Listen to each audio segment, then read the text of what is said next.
My name's Elizabeth Hughes. I'm the town planner for the town of Concord, and thank you all very much for coming. This is one of those things that makes doing planning exciting, and this project is one, I think, Marcia Rasmussen, who's the director for planning and land management, I think we thought about this since 2000, so 22 years. What I'm going to do is just two things. There is a sign-up sheet and some of my business cards. We'd really appreciate to know who's here and how to get a hold of you for future updates, and then restrooms through the cafe, all the way down the hall, take a left, go past the service elevator, and they're on the left. So I felt that was important. At this point, I am going to turn it over to the consultant team, starting with Kim Armstrong with GPI. Hi, everyone. So we're here today to present on the Assabet River Trail crossing and bridge, and kind of give a status update and a little background information, but then also some information on what steps going forwards. So what we were thinking is we would have quick introduction. You're going to have to be much louder. All right. So we were going to do quick introductions, a presentation, which we think will be about 30 minutes, and then a question and answer session. I think we have enough people here. If people are more comfortable, we were going to break out into groups so that people can discuss different aspects. And then just do a quick summary and wrap up. For the team, Elizabeth introduced herself already. I'm Kim Armstrong. I'm the structural engineer on this project. Lindsay DeTono is the civil engineer. Bob White is our landscape architecture. And is Sam here? Okay, so we'll skip him. And then for Dahlman. I'm Grace Law, principal. I'm Grace Law, principal at Law Dahlman, and my partner James Dahlman. We will be presenting the architectural side. And we also have a lighting consultant, but they were unable to attend as well. So just for a quick history and on this, so basically the town of Concord in 2007 had done a village center study, and then the master plan for the town of Concord for West Concord. Okay, sorry. So both of those activities occurred, and then one of the critical connection points that was missing was identified as being the crossing on the Assabet between Baker Ave and West Center Concord. So in 2017, GPI was actually brought in to do a survey of the area and feasibility study of where we could actually cross. And then this led to a public workshop, which many of you probably attended in 2019, and we'll recap on that later.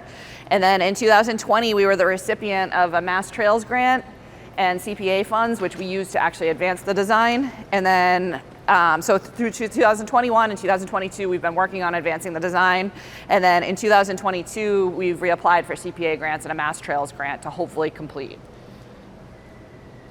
So for the design milestones, we did survey, we did wetlands delineation. There was significant coordination with the Concom in order to go out and actually perform borings, which is when we figure out what the soil is, like 40 feet down below. And then we did different type selections for the bridge, because there's different alignments and there's different options structurally that you can do, and it's a requirement for MassDOT for them to help with the funding. And then we're currently, the bridge type selection is currently in review at MassDOT. We have not received comments on that yet. And then we're working towards getting the project funded in the state TIP. And the good news is we actually finally have it accepted onto the TIP, but we don't have a completion date yet for construction. They give a year as to when they'll actually fund it, and it has not been listed on that yet, mainly just because the timing, it won't happen until December.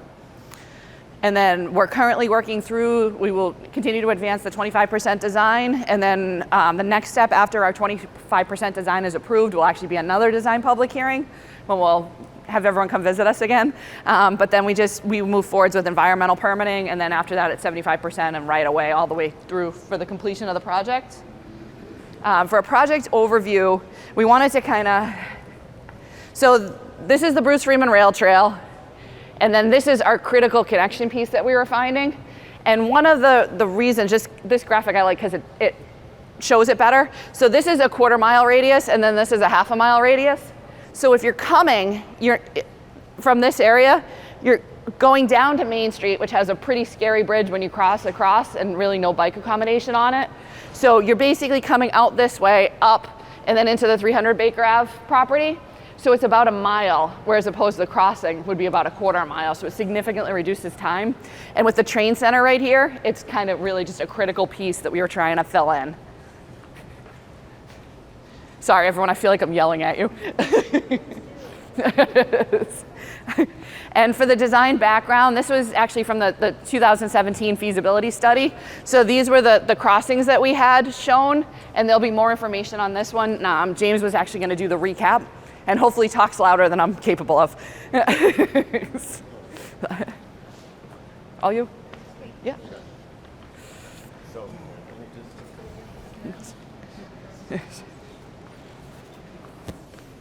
So, can you hear me okay? Okay, let me try to yell. How's that? Okay, so it sounds like yelling to me, but if it's better for you. So back in 2019, okay, so back in 2019, okay. Back in 2019, we looked at very specific crossings with different design features relative to those crossings. So if this is the MBTA line here, we looked at a series of crossings with different design qualities based on those locations. What we call the landing, the trellis, and the crossing, which is the one closest to the MBTA. And in summary, with lots of conversation and feedback from the community and the town and from the team, it was established the crossing was a much better option of those three,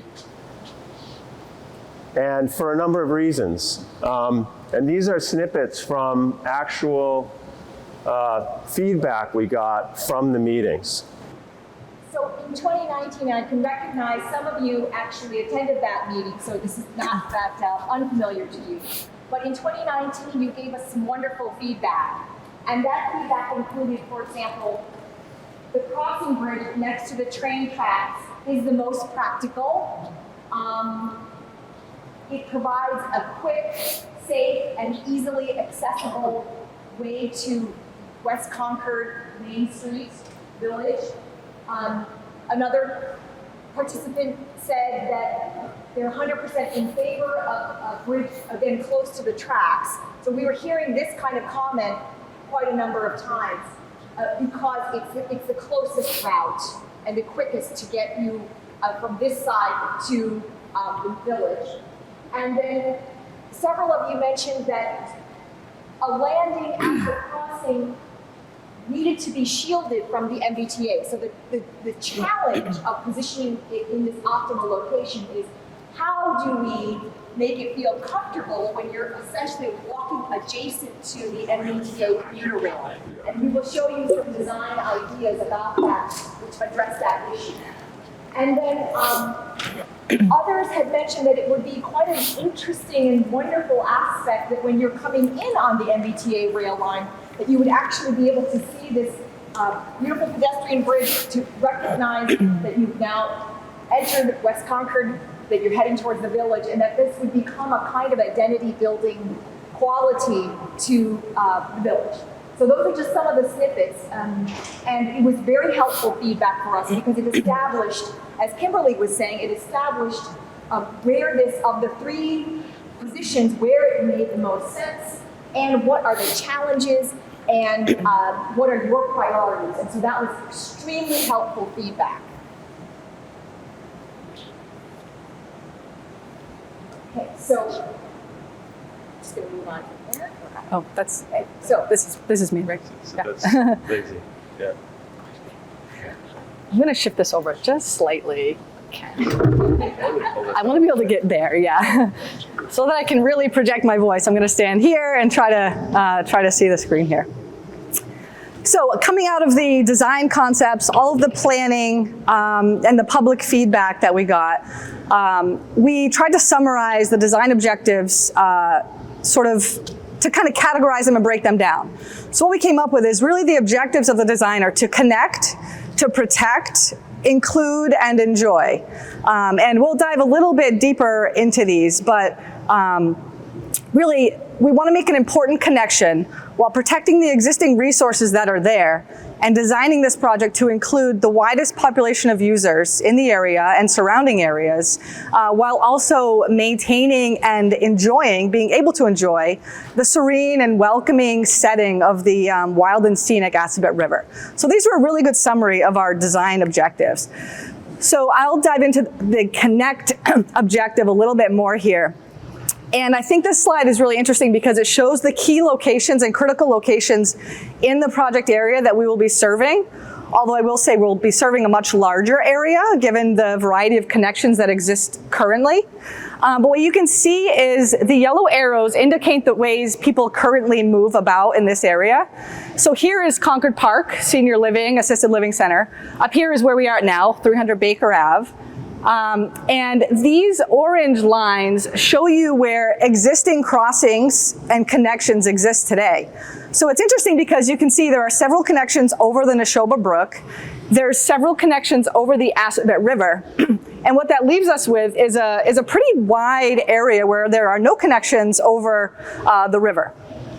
So back up one slide. So you can see here, these are the locations that we looked at and studied for where this bridge could be located. And so that would really provide that additional connection piece. And I also wanted to note that the Bruce Freeman Rail Trail, as you know and are very familiar with, our company also worked on the design of that as well. So we're very familiar with the area. It brings a lot of folks to this area. So in addition to serving 300 Baker Ave and the employees that are in this facility and business park, we'll also be serving the Concord Park Senior Living, the West Concord Center, folks who enjoy West Concord Center, and everyone who comes to the commuter rail to really enjoy this area and provide that missing connection. Go ahead. So this just sort of zooms in on that same project area where you see the Bruce Freeman Rail Trail, West Concord Center, the MBTA tracks, and the white arrow represents where our crossing will be located. So really closes in that important connection that's currently missing. So now we're going to talk about the protect objective. And what we mean by the protect objective is protecting all the environmental resources that are in this area. This area is what it is because of these resources. So the river and the surrounding areas are really something to enjoy. But when you bring folks to those areas, you must design and protect and mitigate any impacts that you might cause.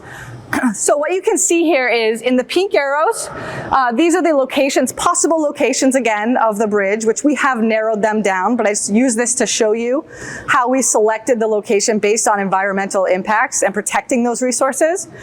So in the dark blue, you can see the floodway associated with the Assabet River. So that floodway must be maintained to carry the river through, right? So we can't really impact that floodway, and there are certain design criteria to protect that. The light blue is what we call floodplain, and that's really the extent of where the flooding goes out to in a 100-year storm event. So in simple matters, anything you fill within that area must be compensated for so that you don't flood other areas that are not currently flooded. So we had to consider all of these in locating the path and the bridge to come up with a design that would mitigate and protect and minimize impacts to those resources. In addition to those resources, we obviously have a lot of native vegetation, existing trees, very wooded area in the area where we're proposing the bridge and trail, as well as topography and the fact that this is a wild and scenic river. So that has its own requirements and considerations as well. It's actually a nationally recognized wild and scenic river. What you can see here a little bit better is the white. The white is the proposed bridge and trail alignment and path. So you can see that a little closer here and where exactly it will be located in reference to these resources. So we selected this location closest to the MBTA bridge because, one of the reasons, because the crossing over the floodplain is the shortest. as well as the floodway, as well as the floodplain, which this helps us to minimize impacts to floodplain in this location as opposed to the other locations that we looked at. Additionally, if you can see the green dots, they're pretty small on here. They represent pretty large trees in some cases, small and large trees out there. The green dots are a lot of the existing trees that are there. And so our design tries to minimize impacts to those. And that's where you see kind of the alignment as it is to minimize impacts to the trees and also maximize the enjoyable views when you're using this, right? So those are some of the environmental constraints and resources that we really had to think about that helped us come up with this design while considering those resources in mind. And of course, we do projects like this pretty frequently where we have these resources. So we're comfortable with the environmental permitting requirements and efforts. So we're pretty familiar with those, which helps us to know in advance what we're going to be up against in trying to protect and mitigate for impacts to those resources. So I'm going to pass it off to Bob. He's our landscape architect at GPI. He's going to go through the include and enjoy objectives. I'm just curious, is there an environmental impact statement or study that's accessible to the public? So we are so early that that's not there yet, but as part of as we progress, and the question was if there is an environmental impact statement or anything associated, that's a MEPA filing requirement with this. And usually those happen once we're further along in design. We're not even at 25%, say. So when that does go forward, I would imagine it's likely an ENF, an environmental notification form, rather than the impact statement. We will be working closely with MEPA, especially if this gets funded by the state, which will be a requirement. Yep. So when I grew up, my trumpet teacher lived in Concord, and so I came to Concord every week, and he used to say, Bob, take control of the hall. You're a trumpet player. So let me see how I do now. I haven't played trumpet for quite a while, but an ancient Roman philosopher once said that architecture was about commodity, firmness, commodity, and delight. And so we have firmness with our structural engineers and civil engineers. We have commodity with our architects. They gave me delight. So I guess that makes me the happiest person on the team. So there are important things about this project. This is not a normal project, a normal infrastructure bridge project. This has special integration of art and design and environment. And really the foundation of it is the people of West Concord and the people who come to your community to enjoy the Bruce Freeman Trail and all of its connections that we're enjoying. I've had the opportunity through the past year to be out at the Giroux Park, which we've also been designing, moving plants around to give you basically a connection across the entire community with green spaces and beautiful public spaces. This bridge in its own way is that same sort of aspiration, because you ask for more than just infrastructure. You ask for art, and you want us to address environment. From the standpoint of you and everyone coming here, the most important thing for us is that the entire project is designed to be fully accessible basically for all people, all ranges of disabilities. It's actually governed by the Americans with Disabilities Act because of all the state and federal money involved in this. But it's more than just accommodating sort of a legal interpretation of what accessibility. It's really about maximizing the experience for people who are going to come to this path, partake of this new connection across your community. And so the nice thing that we see is we have opportunities to integrate that in all of the features of the structure of the bridge, the way people will move through it, so that there's wheelchairs, there's people on bicycles, there's parents with strollers, folks with walkers, all ranges of the way people move through the environment, and all of those will be accommodated and made a part of the experience of the bridge and the pathway design. From the standpoint of enjoyment, here's the joy, is that there are really two major things that we see as opportunities for enjoyment. One is getting to the water it's a fundamental human desire. We all know the power and joy of water. You can be walking along a trail in the woods, and there can be a little tiny brook, and that brook will bring you joy. It could be just this little finger of water. Here we have the Assabet River, and just around the corner, the entrance, the convergence of the Neshoba.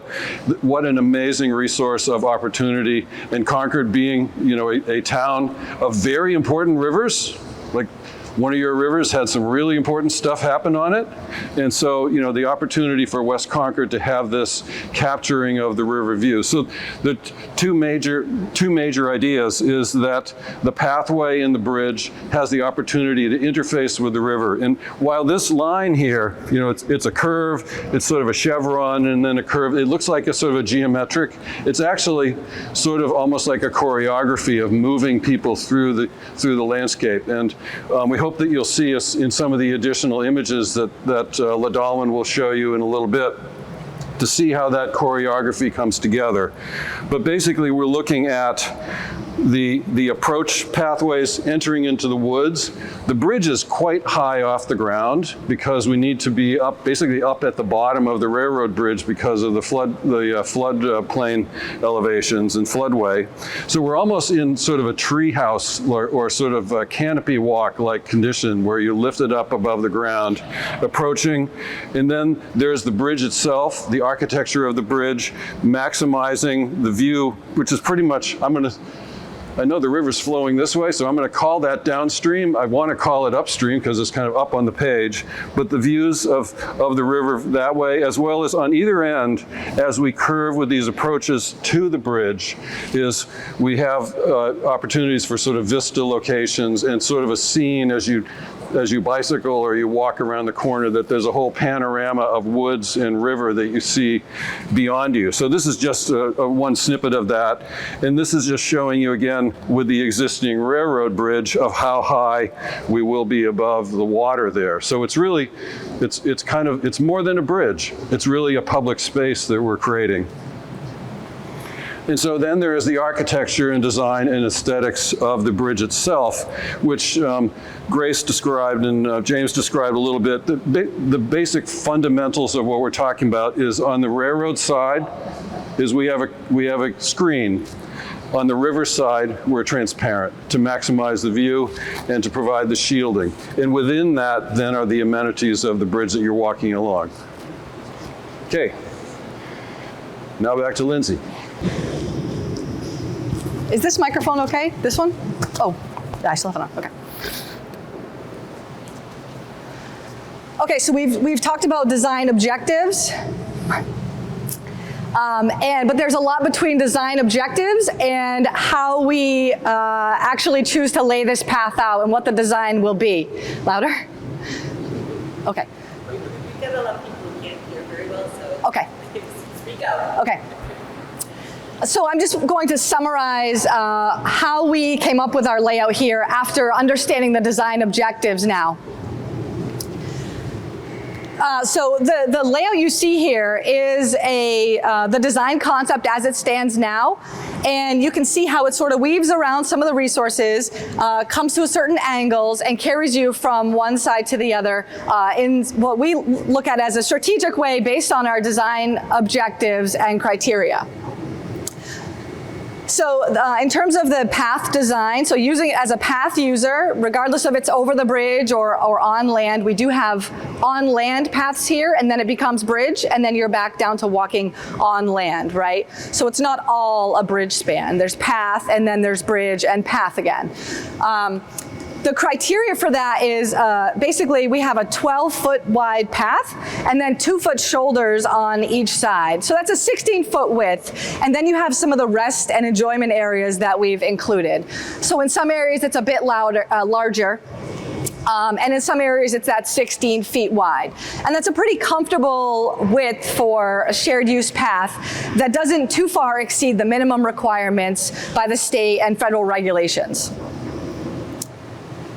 In addition to that criteria, we have the vertical design criteria, which is based on accessibility slopes, right? So we're dealing with slopes that need to be easily traversed by everyone. So in the vertical direction, in the cross slope direction while you're walking on the path. So that's one of the criteria we have to look at.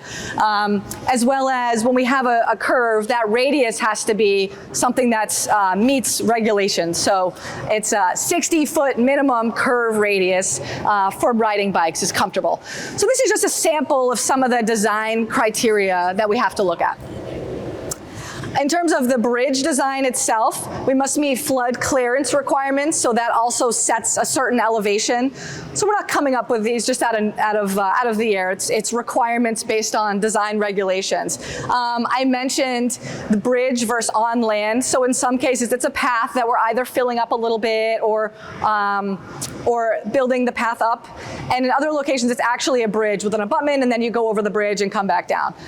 And Kim is our structural designer, so she really has to balance structural design criteria with the geometric constraints that myself and architects have come up with for the path, enjoyable path, and the design of that. So it's all kind of a iterative design process to get us where you see right here with the path alignment and bridge alignment as you see it. Other design elements and criteria are, we talked about protecting from the MBTA. So the architects and structural design have developed a design for what we're calling a veil that helps protect from that side. We want to provide the resting and viewing opportunities, so we've located those strategically along the alignment to enjoy the area. And then you're going to see some elements of the lighting design. We don't want to light up the whole area, but we want it to be safe and well lit so that you can enjoy it comfortably. So without further sort of what I'm going to call the boring images, we want to show you the really cool design images and a rendering, and then pass it off to James and Grace. So this is just a mock-up of a fly-through of the space starting on the West Concord side, on the village side, and moving up through the site. And you can see there's a subtle slope. Not only does it meander in plan, but it moves up and down a little bit to negotiate between the existing grade, the clearance required over the waterway. And then as you get closer to the MBTA, it starts to have this veil condition, which, kind of orients your attention out to the river while protecting and providing some protection, though still visible, over to the MBTA line. It provides some shelter, some shade, and this orientation of view out to the waterway. So when you do a fly-through movie like this at these very early stages, what's challenging to show you in a very early rendering like this is the actual materials. And so what's hard to show you, again, if we had the production budget of Steven Spielberg, maybe we would be able to share it better. But we're imagining a concrete surface with the inclusion of wood decks that provide these sort of respite zones or resting areas off the trail so that you can get out of the way, enjoy the view, the scenery. You can also, since so many of these respite zones occur at about the midpoint, it's quite nice that you would be able to get off the path at about 50% of the way on the bridge itself. And so the other thing that we're looking at is how transparent we can make the rail side so that when you're sitting on a bench, you would have a beautiful view and as least obstructed view towards that landscape. So as Lindsay and Bob alluded to, this is a process. It's taking parameters and design constraints and then trying to find a solution which integrates those in a sensible way and in a way that integrates structure, that integrates ADA compliance and aesthetics. So this is just kind of an example of process of getting through those constraints and finding ways of meandering the path so that it protects as much of the site as possible, makes the shortest span across the floodway, and therefore has to get pretty close to the MBTA. So there's this conflict between the kind of Roman road approach of the MBTA, which is just like the straight line shot between 2 points, and what is hopefully a more appealing and humane experience of crossing this path with some, interesting kind of meander and negotiation through the space. So this is a view from this side. You can see how there's a little breakout space as you arrive. You can look out over the waterway and take a moment to kind of take in the landscape. But also, because of that meander and the subtle curvature of the alignment, that you rise up and you can kind of enjoy this perspective view of what's coming. So you never feel like you're turning a corner sharply and don't know what's coming next, because of we require these kind of gradual 60-foot radii. But there's also the opportunity to make the route appealing, to make what's coming visually accessible in an enticing way. So you can kind of see the veil coming in the distance. When you cross the waterway itself, you can see you're very, very close to the MBTA. It's just far enough away to be safe physically, if there was ever an issue with the train tracks, but it's so close that screening device is very, potentially appealing. And again, that orientation of the view out to the wilderness. These are just some studies of how we're working between structure and a humane scale for the railings. And then in detail, how that cross-section might look as you're crossing the waterway and have this opening of this small plaza space to kind of get off the path and enjoy the scenery, which you can see from a view like this, what that might feel like. And this is a real photograph of the site from approximately that location. So you can see you're really up in the trees and you have a broad vista across the water. The veil itself, the idea is to optimize material and structure to create some screening, but to make it as light and stiff as possible. And one strategy for that is to use folded plate. So like origami, if you take a flat sheet of material, you cut it in the right shape, you create creases in it and fold it, it generates stiffness that wouldn't be present if you just worked with flat plates. And you don't need nearly as much mass of material as if you used large extruded pieces of steel, for instance, or large timbers.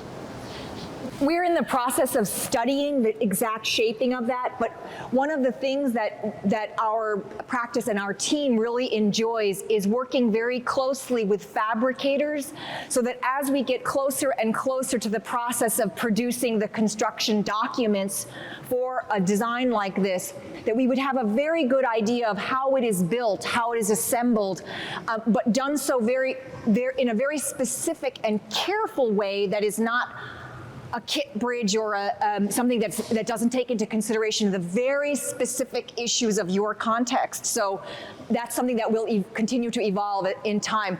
What you're seeing here is our little paper tests, and we do these kinds of tests throughout the process, and it becomes more and more resolved and refined as we work through it with the fabricators.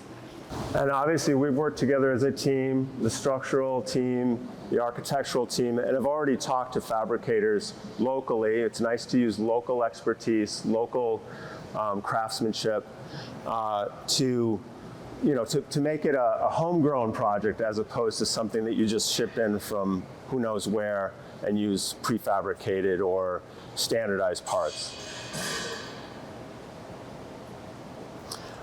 The other advantage of this kind of shaping, and we talked about protecting the environment, is to really focus the lighting so that it's safe but has as little spill into the surroundings as possible. Our lighting designer for our team has a wonderful capacity to bring to the team quite precision light specifications. And so we're also examining both the foot candles of the lighting, how much light is necessary, but trying to be very precise with that so that we don't have any light pollution. Because again, overlighting is not a good scenario, both for energy use, but also just to, again, protect the riparian landscape, which is so beautiful here.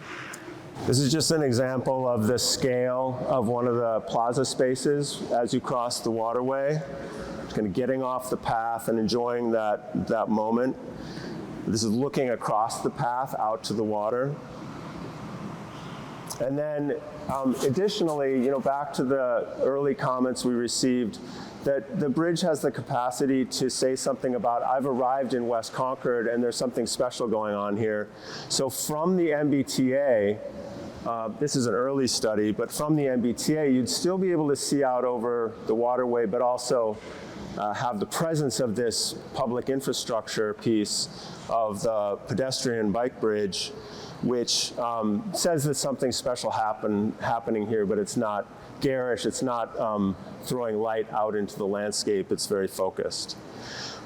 So LAM, the lighting consultants, have worked with us on a couple of tests. These are just early tests, but the intent here is to see how integrated lighting, which is relatively tamper-proof because it's not even visible, the light source, it's embedded in handrails, cast light down in the safest way for you to see what's coming, for you to see other people's faces, but not to illuminate the surrounding trees or to spill light out into the waterway.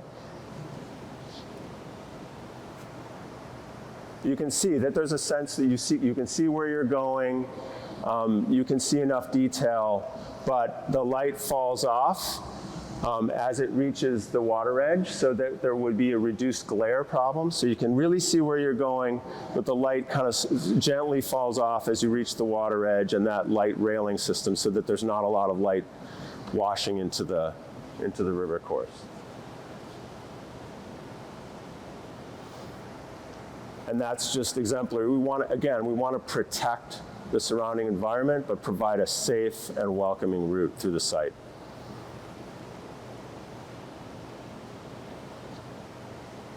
So we thought at this point we would open it up. We just threw a lot of information at you. So we wanted to open it up for questions to all of us. Yes? Maybe your team. And we thought what we would do is open it up to questions, but then of course we have the breakout sessions where we can talk in more detail about ideas people have. Anything's fair game, and we'd love to answer questions if you're immediately on. So once again, I apologize. We will have a mic a little speaker for tonight. So if you want to go ahead, ask your question, and then I'll yell it. Okay. Looking at the visual, what's your percentage of people who are going to be walking or sitting versus people who are going to be riding bikes? Because I can see myself sitting down with my art easel, sketching a picture, or with a camera, taking a photograph, and I don't want to get hit by bicycles going back and forth. So what's the percentage that you have as an assumption in this diagram? I'm looking at Matt. Did you pick that up, or do you want me to repeat it? Repeat it. Okay. So the percentage that you're estimating of pedestrian use and people sitting in the plazas and bicycle use, so people feel that safety separation. Well, in a very simple way, so if this 16-foot width is required for the shoulders, combination of the shoulders and the shared use path for movement, which has to be there, we've added another 16 feet of plaza space adjacent to it at the middle of the span. So it's proportionally in that cross section. That doesn't occur across the whole length, which would be much more expensive, obviously.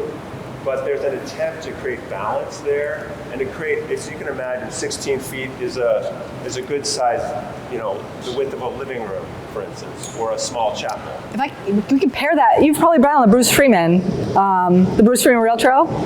if you've been on that, that is 10-foot width and 2-foot shoulders. So that's 14 feet. So we're doing a 12-foot width and 2-foot shoulders for the primary movement zone. And as James mentioned, additional areas that aren't really as welcoming to just ride through.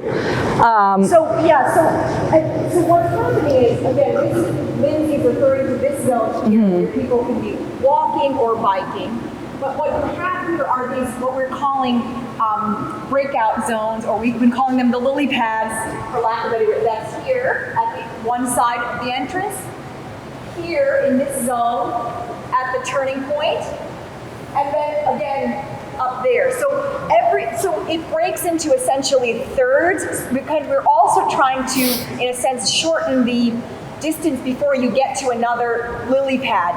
But we absolutely want and hope that the community will use this zone for painting, for, when James and I did the Marsupial Bridge in Wisconsin, we had no idea that it would become the site for some impromptu art and music exhibitions and other kinds of ways in which the community really owns this project and makes use of it. And it's a wonderful, it was just very much a surprise to us, because we predicted that a certain set of program things would occur there, but we hope that especially here in this zone here, which would be, again, we're designing it hopefully as a wood deck, which is inviting, a kind of outdoor porch, if you will, or a veranda.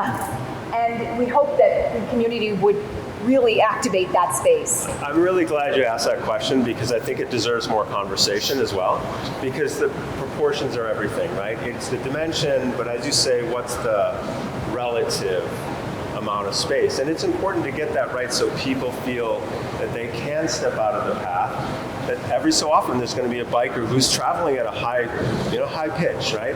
And their enjoyment is great and matters too, and that's a primary function of the bridge. But if I can add one more thing too, we mentioned the vertical rise and changes in slope for accessibility. We don't have just a straight shot path here, which increases the speeds of bikes and those using any other wheeled devices besides just being on foot. So I think that will actually impact the speeds that you see, rather than like the Minuteman, you're just flying down some straight zones for quite a while. We have a little bit of gentle grade change here that might feel like you're going to slow down before you zip over the. I just wanted to add one thing to that too, is I don't know if you can see here, but there is actually a curbing element as well as benches or something that will be used to demarcate the space. So if you're sitting there in that zone, you are actually protected from what's coming by with the bikes and things like that. Melissa? So the question is, how will the lighting be powered, if that's been thought of? And I'd also just like to point out, all these questions are great, and some of the answers, might be, we're not quite sure yet, but we can, because we're not at that point, but I'll let you answer if it has been thought of yet. Yes, go ahead. So with lighting is my favorite design question in all of design, because it is, to me, one of the most cerebral medium that architects can work with in terms of giving a quality to the atmospheric quality of a design project. So one of the things in many of our past projects, especially bridge and infrastructure projects, about, let's say, maybe 12 years ago when we started to do bridges, one of the biggest challenges with that was that we didn't have the advantages of LED lighting. At that time, it was very important to, of course, always have facial recognition, but the notion that you had to constantly change out the light bulb essentially was really problematic. And this would create dark spots on the bridge if it wasn't maintained to a T. The beauty now is that as LED systems have evolved, one of the reasons that we have a lighting designer on this team is because we want to make sure that it is as minimally intrusive, that it's safe, and that it's very easily maintained. And LED lifespan is actually incredibly wonderful in that regard. And it's also low voltage. So it has many benefits for us. Also that we would be able to program it so that it would turn on at very specific, when there'd be a dusk setting, there'd be a setting for later in the evening, and we would be able to, as a community, with feedback from you, adjust those to exactly what we'd like to do and program that so that it works like that all year round. So Melissa, is your question that is this going to be solar or not? Yes. Fundamentally, is that an option to have the lighting be solar? I think it's fundamentally an option, yes. We haven't gotten that far as to define where we'll bring electric from and where power will be provided, but given where we're at and that it's a publicly funded project, right, that certainly would be a consideration. I'm going to... Dear one asked about a projected completion date. You can ask. The question is, do we dare ask if there is a completion date? The way the project's progressed and the steps that MassDOT requires us to fulfill, sorry. We have certain steps that we have to fulfill, and we have certain checks and balances on the design. With all of those, we're guessing the design's probably not going to be complete until 2025-ish. We are not currently funded on the state transportation bill, so if that date changes, we can accelerate the project, but until we get that date and we're within a year of it, our review durations are between 90 and 120 days, so it really drags out the process. So for construction, it's going to be a while. What I can tell you, just logistically, this project be designed, have permits, and all the construction documents we need 2025. We have started the process to get the project on the Transportation Improvement Program. That's the state funding cycle for construction projects. This project, I'm going to say 5 years ago, was projected to be about $3 million to build this bridge and do everything. Since COVID and the cost of steel and labor, and that this has to be a publicly funded project and has to have prevailing wage, that adds 40% to the cost. All of that, the projected cost is now about $6 to $7 million without changing anything. In the grand scheme of things, for transportation projects for the Commonwealth of Massachusetts, that's not that much. Shocking. So if we are fully constructed, permitted, and ready to go in 2025, but we're on the state transportation improvement program for funding 2029, and one of these big projects gets delayed, the state looks for projects, that one's ready to go, let's move it up. That's my goal, me personally. So. Yes. What is the cost to Concord for all this, including any maintenance such as snow plowing, repairing, maybe not light bulbs, but fixtures so bad, and any of the pavement/wood that has to be repaired, and 15 years down the line when they have to check the footings and come up with repairs, who pays for all of that? That's like 3 questions. Okay, so the questions are, what is the maintenance going to cost? And in general, it's just what's the maintenance going to cost, whether it's short term or long term. Currently, and who's responsible. So I can tell you that at this point in time, what the maintenance is going to cost has not been calculated. When this gets to the next phase of design and we actually know elements of how much lighting, how much steel, how much wood, those maintenance costs can be calculated. Who pays for it? That's also going to be a conversation as we move forward. This campus, all of the businesses in this area will see significant benefit for having this bridge, and we're definitely starting the conversation with them about a public-private partnership for the maintenance of this. The owners of 310 Baker Ave are actually currently working with us to provide a public access easement for where the trail ends to come around the pond to make it out to the public sidewalk on Baker Ave. So they're already moving. We're in the works of having those documents, that easement looked at. So they're already beginning to understand and see the benefit of what this bridge will do. So those maintenance costs is, I'm going to say, something that's still going to be fleshed out and figured out.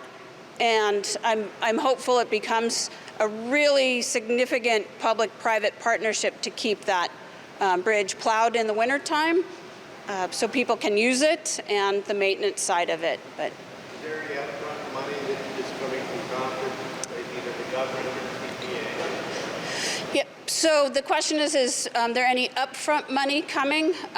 Currently for this project to get to 100% design for construction and permitting, the total cost will be approximately $710,000.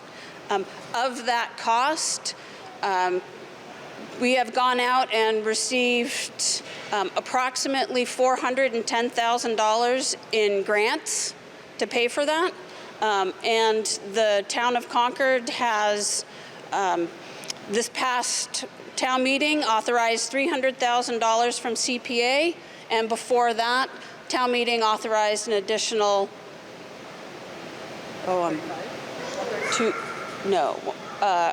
it might have been 200. It escapes me.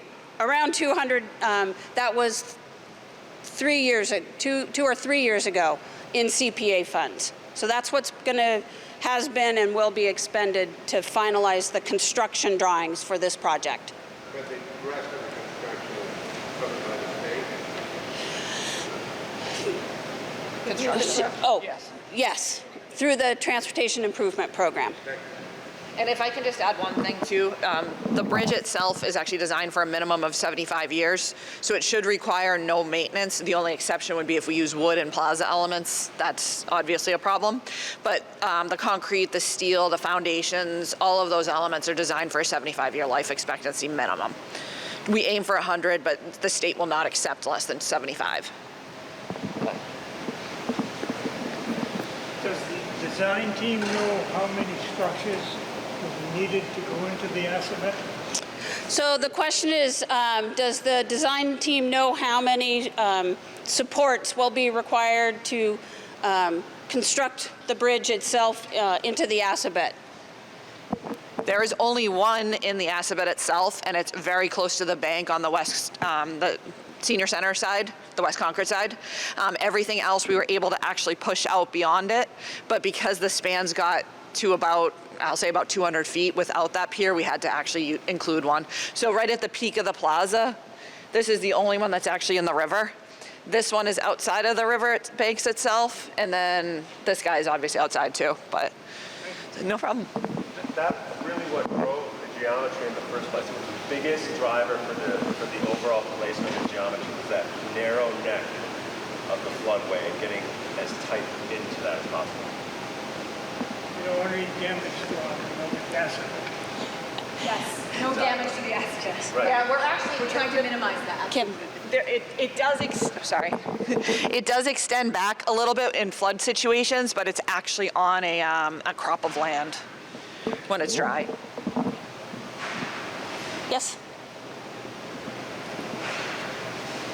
What I'm worried about is I've used the Main Street Bridge, and in the winter, it's not clear, the walk is not clear. And I would like to, I know that this is a town thing and not a design thing, but is there plans that this will actually be plowed and cleared so it's safe to walk on all winter? So the question is, will this bridge be plowed in the winter? And the answer is yes. Not sure the the mechanism or how that's going to happen yet, but that is 100% the intention, is that this remain open in the winter. So what is the grade from the entrance at the ground level to the highest point of the bridge? Okay, so the question is, what is the grade change from the, I guess, the entrance of the trail to the highest point in the bridge? It's about 5 feet. So it extends back probably from here to here is where the slope starts, and the peak itself is about 5 feet higher. And that's so that we can get up over the floodway. Is that what you wanted, or? So, and how does that relate to the ADA requirements? Yeah. It's all well within ADA. So the question is, how does that grade change relate to the ADA percent slope change requirements? Yes. Yeah, so in the walking direction that you're walking in, the maximum change without it being a ramp with handrails is 5%. We never show it to be more than 4.5% to be safe. In this case, we've gone well below that, and it's between 2.5% to 3% at the most. In most cases, it's between 1% and 2%. So you're not going to feel like you're really needing a handrail to walk up that. We also tried to put in little landing areas where there's sections that it gets steeper, so that there's sections for people to rest. Like there's one here and there's another one here, which are really just intended to be, you get out of the travel way, you have like a little resting area before you continue on the journey over the bridge. I would just add that the other advantage, again, of being close to the MBTA is it's closest, the required clearance height is closest to the existing grade. So there's the least amount of curvature and slope required. If we went further upstream, not only would we have a broader span, but we go down and then have to go up more, much more. So it's a more level path by being in this location. Does this project include any work around cleaning up the vegetation around the path where it's on land, or would that be a separate effort? The question is, does this project include any vegetation, imagine invasive vegetation removal around? It does not. Whether that could be something additional that we look for funding for under different programs as we get towards construction, because understanding the timing is everything. If you're going to be out there disrupting, might as well get it all done at once. Definitely something we can keep in our minds as we're getting closer for construction, definitely. Can I add to that just quickly? So we will have to go to the Natural Resources Commission in Concord, and any vegetation removal that we're proposing will need to be mitigated, as well as if the area of work that we're within has documented invasives, likely part of the contract within that work area, the Natural Resources Commission would likely require some invasive removal if it's within that work area. So we'll be up against vegetation removal and looking at what invasives are there and what the commission would like to see happen there in order to get the permit to do the work. So I will add a side note. This is where that public private partnership happens. I was speaking with a gentleman who is the facilities manager for this building, who's been here quite a long time. And he said when this building was first built, you could see almost through the tree line here to the river. And the invasives have just made that impossible. So it may spur some additional work that will be a benefit to the river. Anyone else? I might just offer one more clarification on your question. I'll offer a little more clarification on your question. So when you look at this drawing here, there's a whole series of circles, which are the actual locations of all the trees that are out there that are over 6 inches in diameter. There's a lot of trees. So we actually went out in the field and located the path, because there's going to be a path of construction and removal of trees to put the path in place.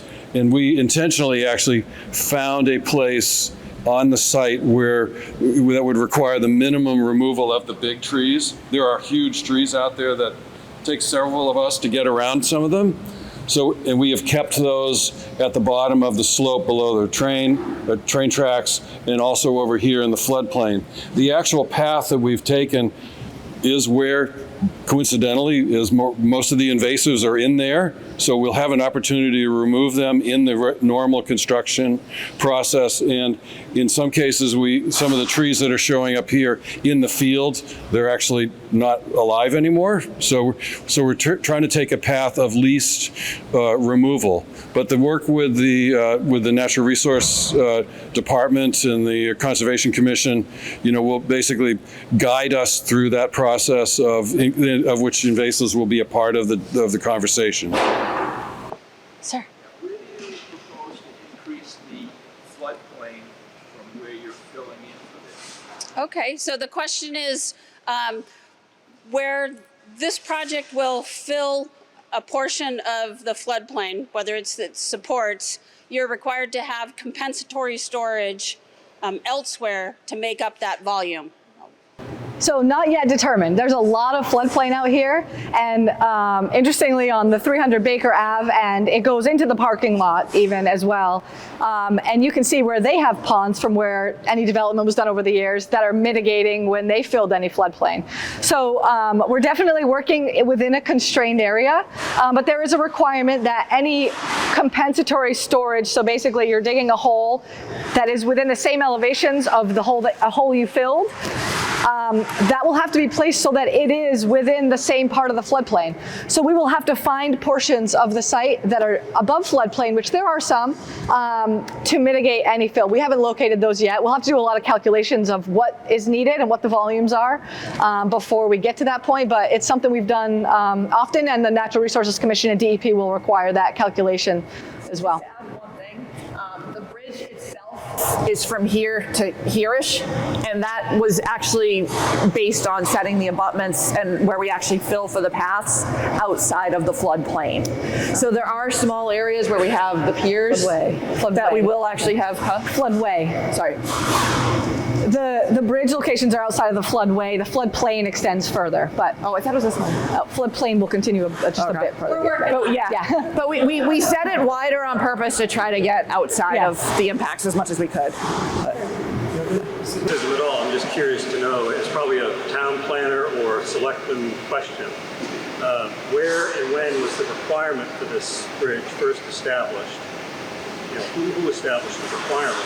And was there a discussion about using public funds to build something new like this versus maintaining existing infrastructure that might need repair?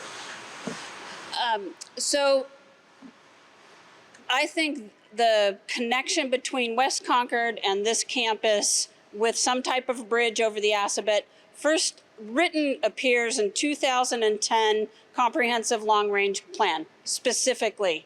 And then the West Concord Master Plan was, so nobody can definitely hear you, but. It had been talked about much earlier. Yeah.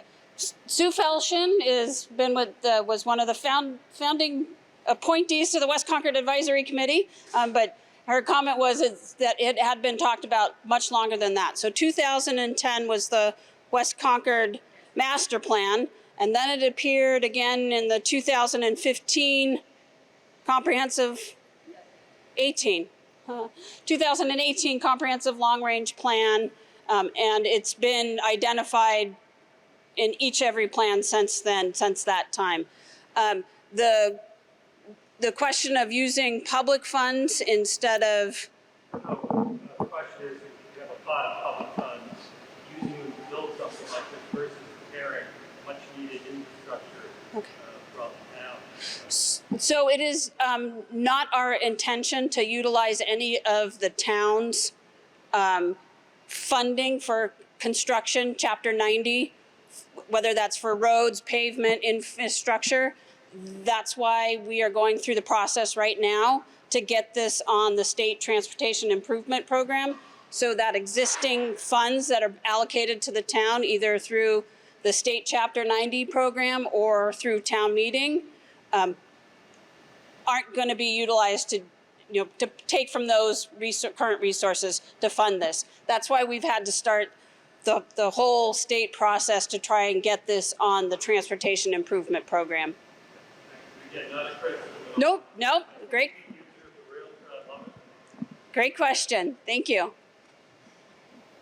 I noticed that when you did the presentation, you emphasized how this will help the Concord Park in the West Concord and also the business segment.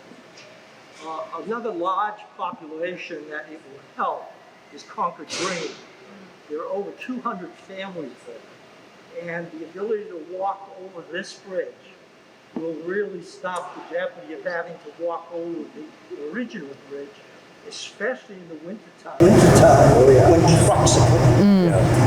That's the bridge with the very narrow sidewalk? Yeah. And so that came up loud and clear in our last meeting with all of you, that it was really important to address the residential communities and how they might create, and again, that's why this location seemed to be the best to serve that very particular problem. But I would think, knowing that there are some where over 200 or 300 people there, right, would be an added benefit. Yes. Any other questions? Yes, sir. We just wanted to add too that the state requires you land on a public right of way on both sides, so it will be addressed that there's a way for West Concord Green to be able to access the path. I'm curious about master planning of adjacent properties. One, the Concord Park Senior Living, as well as Baker Ave. Whether you guys know if those impacts are going to come and affect this. That's actually running a little. The second part of the question, if the answer is no, or yes. That little pathway that runs down behind Concord Park building is quite a lovely pathway. Let's go ruin it, but that is also a nice connection to Rosewood Park, as well as a pond, whatever it is that's going on the pond, and the bike path. So the question is planning or the consultant team aware and working with the adjacent property owners for any future projects that may be involved or that they're proposing? And the answer is definitely yes. Concord Park is currently going through an addition process that they had permitted a couple of years ago, and it's under construction. And we have been talking to them about this project and how this bridge terminates on, the trail terminates on that end. Has not been completely thought out and designed. The town is thinking is finding an opportunity through some type of grant program to actually look at how this trail terminates the commuter parking lot, the Bruce Freeman Rail Trail, the driveway to Concord Park, and basically looking at a better design option for all of those elements. There has to be something better than how it is configured now. And I think that is something that we're definitely going to pursue and how that works. Concord Park is at its limit as far as what it could build on that property. So, but in the beginning, the conversations that we had with Concord Park specifically talked about that path that goes along the river and making sure that this project and that path, there was clear identification that the path that goes along the river is a pedestrian, little walking path, and there will be elements that bikes won't be able, you won't be able to ride your bike directly from this trail and go down that path. There's going to be some design element to keep that separation. On 300 Baker Ave site, as I said, we have been in conversations with them for the past couple of years. The current owners, as well as the previous owners. The current owners, I think, bought it a year ago, but even the previous owners, when it was sold, the previous owners used this project as one of their highlight selling points. So we have been talking with them about whether they have any other ideas for different projects or uses for this campus. And so that is something that as they move forward with any type of master planning process, they are well aware of this project and it will be designed into that aspect. It reminds me of something we talked a lot about back in 2019, that other bridge options wouldn't really get a true bike lane access to, and actually that would limit somewhat the funding sources available from the project, as well as making it longer and also more impact on that beautiful trail to connect the bridge further out. So there's another reason why letting that be more pristine and keeping bike trail path closer to the end of the day. I wouldn't touch the trail. Beautiful, yeah. If I'm walking my bike, that means pushing it beside me. Am I considered a pedestrian? Yes. I believe so. Yeah, I think you are. I believe so. Yes. The question was if he was on this trail and was walking his bike, is he considered a pedestrian? I found that in a de facto sense it goes over fine. The answer is yes. If you're walking, you're a pedestrian. Whether you're pushing a bike, a stroller. When you're at a crosswalk, they actually say to dismount, it's because it creates a pedestrian, even though you're still walking the bike. Yep. So it's the same. Any other questions? So I want to, again, just thank everybody. This has once again been phenomenal. We had 27 people, and tonight consultants will give the same presentation. We will have a speaker. So if you want to come again and listen to the different questions that get answered there, but thank you very much. The consultant team has plans and out on the table. So if anybody has 15 minutes and just wants to chat private, with people, the consultant team, please feel free.